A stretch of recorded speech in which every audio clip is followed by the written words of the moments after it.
बिस्मिल्लाहिर्रहमानिर्रहीम। अस्सलाम वालेकुम। वेलकम है दोस्तों लायर्स हट में एक नई वीडियो के साथ। आज जो हमारा टॉपिक है वो है इंग्रेडिएंट्स ऑफ ए सेल, यानी सेल के इंग्रेडिएंट्स कौन कौन से हैं।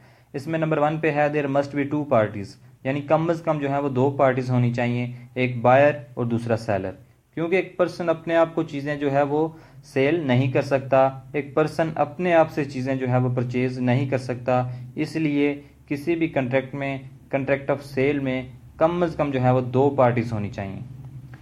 नंबर 2 है subject matter of the sale must be goods, यानी सेल का जो सब्जेक्ट मैटर है वो गुड्स होनी चाहिए। जो चीज़ सेल और परचेज़ की जा रही है वो गुड्स हों, वो कोई मूवेबल प्रॉपर्टी होनी चाहिए, कोई इमूवेबल प्रॉपर्टी ना हो।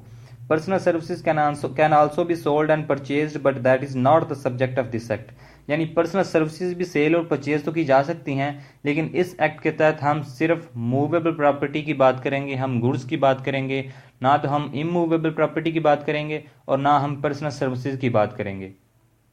नंबर 3 है transfer of property in the goods, यानी जो गुड्स की सूरत में प्रॉपर्टी है वो ट्रांसफ़र हो सेलर से बायर को, उस गुड्स की ओनरशिप ट्रांसफ़र हो सेलर से बायर को। नंबर 4 है कंसिडरेशन इन प्राइस, यानी कंसिडरेशन जो है वो उन गुड्स की प्राइस की सूरत में, अमाउंट की सूरत में बायर जो है वो सेलर को पे करे। ये इसका नंबर 4th इंग्रेडिएंट है। और goods are offered as consideration for goods it will not amount a sale, यानी गुड्स के बदले में गुड्स देना जो है वो सेल नहीं होता, बल्कि इसे एक्सचेंज कहेंगे। और इस एक्ट के तहत ये ज़रूरी है कि एक पर्सन जो है वो गुड्स को ट्रांसफ़र करे और दूसरा पर्सन उसके बदले में इसकी अमाउंट जो है वो कंसिडरेशन की सूरत में, प्राइस की सूरत में पे करे। तो ये थी हमारी आज की वीडियो। उम्मीद है आपको ये वीडियो पसंद आई होगी। अगर आपको ये वीडियो अच्छी लगे तो इसे लाइक करें, चैनल सब्सक्राइब करें। अल्लाह।